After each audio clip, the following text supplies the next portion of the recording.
Welcome to Burlap Teachers. Enjoy the video.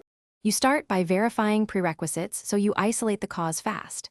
Check iOS and 8-ball pool app versions because mismatched builds often crash.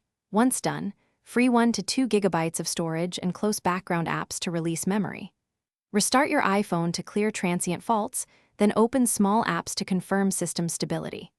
If the game still crashes immediately, note the exact moment and any on-screen message. That detail speeds up the next steps and helps you decide between reinstall or deeper fixes. Now you tackle the app itself. Offload or delete 8-ball pool to remove corrupted files. Offloading preserves documents while deleting fully resets data. Reinstall from the App Store and launch to see if the crash persists. Next, resolve account and cache issues by signing out of linked accounts, Game Center, Facebook, and signing back in because sync errors can trigger crashes. Finally, review app permissions like background app refresh and network access, toggling them to reset the app's granted privileges and network behavior. Finish with advanced remediation and a fallback plan.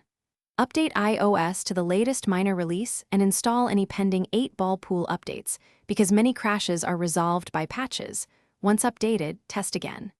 If networking seems involved, reset network settings. If nothing helps, consider a device backup and factory reset as a last resort. Make sure to collect crash logs and exact steps that reproduce the fault. Then contact developer support with model, iOS build, app version, and crash timing so they can provide a targeted fix.